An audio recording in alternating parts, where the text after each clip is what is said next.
the way government does business. I want to examine the prison industrial complex. America keeps more people behind bars than any other country in the world. Right now, more than 2 million Americans are basically living in cages. That equals the entire population of a country like Slovenia or Macedonia. We have 5% of the world's population. We have 25% of the world's prison population. And just like there's a military-industrial complex, there's a prison-industrial complex. And, of course, the poor and minorities are disproportionately locked up, often for nonviolent drug offenses, even though more people are ODing in America from legal prescription drugs than illegal drugs. So few low-income minorities can afford the high-priced lawyers who know how to keep people out of jail.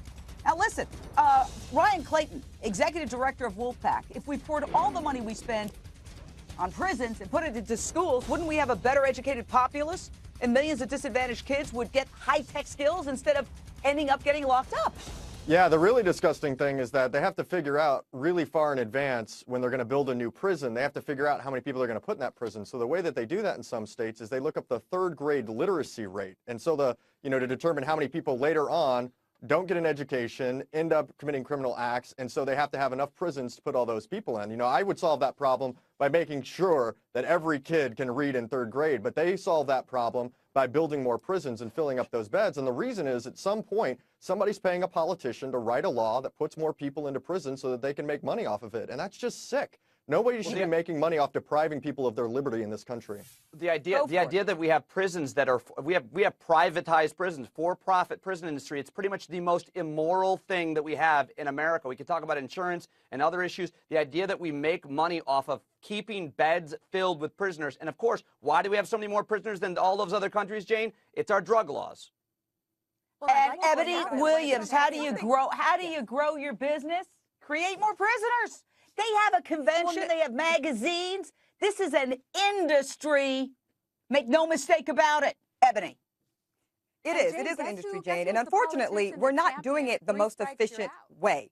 There's a way that we can do, we can address some real criminal issues in our society that don't include prison. There are drug courts, Jane. There are veteran courts that have deferred programs that focus on rehabilitating some of these wrongdoers and these offenders instead of just imprisoning them. Because like you said, that's not the most efficient way to go about it. When I was working as a public defender in Charlotte, North Carolina, that was something we utilized. It was very effective. And also the reoffending rate for those people that go through those programs is much less. It gives us a safer society, and it saves us dollars. How much common more sense can we get? I mean, we're all agreeing, and we've got liberals, we've got progressives, we've got conservatives, we've got, I call myself, I don't know, from day to day it changes. Tonight, I'm a green libertarian. Tomorrow, I might be an orange libertarian. You're a post office hater, Jane. You're a post office hater. No, I'm not. I'm not well, maybe I am a post office hater. But I mean, we're all agreeing that something's wrong. But yet the Democrats and the Republicans on Capitol Hill, they keep having these very, very rigid arguments. Like the only thing we could talk about is either accept Obamacare 100% or nothing else. I mean, we could accept Obamacare and then in exchange get rid of a lot of other stuff that doesn't need to be around. Like I said, if we revamped the agricultural policies to stop subsidizing big ag and big food, which is producing the obesity crisis, which oil has been and gas created by the subsidies. U.S. government. Jane, if I had to jump in, I think it follow really the money. It would surprise users. Hold on.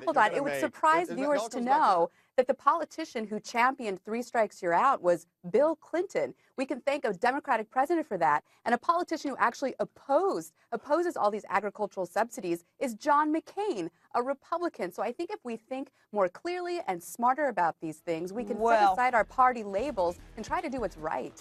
You know what? Let me tell you something. Bill Clinton hasn't been in office for a long time. We still got massive, massive subsidies to big ag, which many people, there's been many editorials in the New York Times saying this has created the obesity crisis.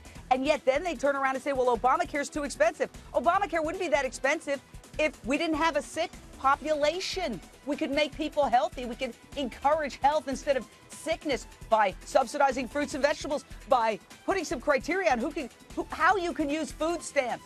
You should buy healthy food with food stamps, not food that's going to make you sick.